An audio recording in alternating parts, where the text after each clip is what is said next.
কখনো কি ভেবে দেখেছেন যে আমাদের দেশের দুটো নাম কেন? একদিকে ভারত, অন্যদিকে আবার ইন্ডিয়া। আসলে এই নামগুলো এলো কোথা থেকে? তো চলুন আজ 90 সেকেন্ডস ফ্যাক্টসে আমরা জানবো এই নামের পেছনের রহস্য।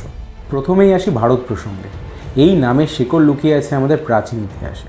হিন্দু পুরাণ অনুযায়ী রাজা দুষ্মন্ত এবং শকুন্তলার পুত্র মহাবীর রাজা ভরত, আর তার নাম থেকেই এদেশের নাম হয়েছে ভারত। আবার প্রাচীন ঋগ্বেদে উল্লেখ আছে যে 1200 থেকে 1500 খ্রিস্টপূর্বাব্দে সরস্বতী নদীর তীরে এক শক্তিশালী গোষ্ঠী বাস করত, যে গোষ্ঠীর নাম ছিল ভরত, যারা কিনা সেই ঐতিহাসিক ব্যাটেল অফ 10 কিংস অর্থাৎ 10 রাজার যুদ্ধে জয়লাভ করেছিল। আর এই ভরত ট্রাইবের নাম থেকেই নাকি ভারত নামটি এসেছে। তাহলে আপনি হয়তো এখন ভাবছেন যে ইন্ডিয়া নামটি কোথা থেকে এলো।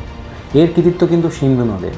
প্রাচীন পারসিকরা শকে হয়ের মতো উচ্চারণ করত, তারা সিন্ধুকে বলতো হিন্দু, আর সেখান থেকেই এই নামটা এলো হিন্দুস্তান। এবার পরবর্তীকালে যখন গ্রিকরা এই অঞ্চলে আসে তখন তারা এই নদীটিকে ইন্ডস বলে ডাকে, আর এই ইন্ডস নামটি পরবর্তীকালে ল্যাটিন ভাষায় পরিবর্তিত হয়ে যায় ইন্ডিয়া। আমাদের অনেকেরই ধারণা যে ইন্ডিয়া নামটি হয়তো ব্রিটিশদের দেয়, কিন্তু আসলে ব্রিটিশদের আসার অনেক আগে থেকেই বিদেশি মানচিত্রে আমাদের দেশ ইন্ডিয়া নামেই পরিচিত ছিল।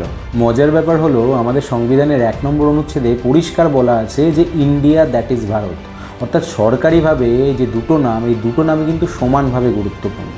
যেখানে ভারত নামটি আমাদের ঐতিহ্য আর সংস্কৃতিকে বোঝায়, আর ইন্ডিয়া হলো আমাদের বিশ্বজুড়ে আধুনিক পরিচয়। তাহলে আপনার কোন নামটি প্রিয়, ভারত নাকি ইন্ডিয়া? অবশ্যই কমেন্টে জানান। আর এরকম অনেক ঐতিহাসিক তথ্যের জন্য অবশ্যই ফলো করুন 90 সেকেন্ডস ফ্যাক্টস।